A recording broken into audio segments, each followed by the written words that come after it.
మనము ఈ కార్తీక మాసాన్ని మంచిగా యూటిలైజ్ చేసుకోవాలంటే ఎట్లాగో పూజలు చేసేవాళ్ళు, గుడికి వెళ్ళేవాళ్ళు, వాళ్ళ దీపాలు తీసేవాళ్ళు, సాధన చేసేవాళ్ళు, ఇది ఎంతో పవిత్రమైన కార్తీక మాసం అంత ఫలితాన్ని ఇచ్చేది. సో చేసేవాళ్ళు ఎట్లా చేస్తారు, మరి చేయని వాళ్ళు, బిజీగా ఉండేవాళ్ళు, వాళ్ళు వీళ్ళు ఎట్లా అంటే ఏడుసుకంగా ఉన్నవాళ్ళు అది ఇది ఎట్లా అంటే అట్లీస్ట్ మనం సోమవారం అయినా గుడికి వెళ్ళాలి.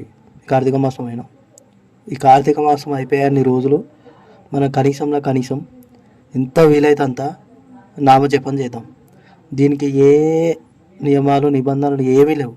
స్నానం చేసినావా, ఏం చేసినావా, నువ్వు ఏం చేస్తున్నా సరే, ఎట్లున్నా సరే, ఎలాంటి పరిస్థితుల్లో అయినా సరే మనం ఈ నామజపం అనేది చేయొచ్చు.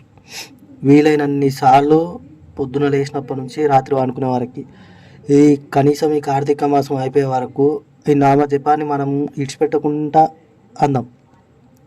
మనకి ఎన్నిసార్లు వీలైతే అన్నిసార్లు. నాన్ వెజ్ బంద్ చేద్దాం.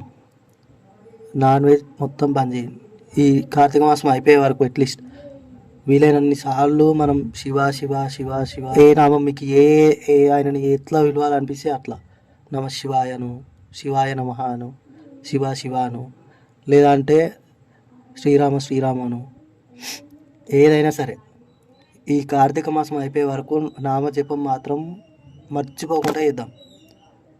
ఎంతలా అంటే నడుస్తున్న ఒక్కో స్టెప్ నడుస్తున్నా కానీ శివ శివ శివ అనుకుంటా బండి మీద పోతున్నాం, సాంగ్స్ అవి వినే బదులు శివ శివ శివ అనుకుంటా తుమ్మినా, తగ్గినా, లేచినా, పడుకున్నా, ఏం చేసినా ఈ ఒక్క కార్తీక మాసం మాత్రం గట్టిగా ట్రై చేద్దాం నామజపం మనస్ఫూర్తిగా. వేరే గుడికి వాళ్ళు వీళ్ళు వెళ్ళే వాళ్ళు చేసుకుంటారు, ఎట్లా వాళ్ళకి తెలుసు, మనం చెప్పనవసరం లేదు.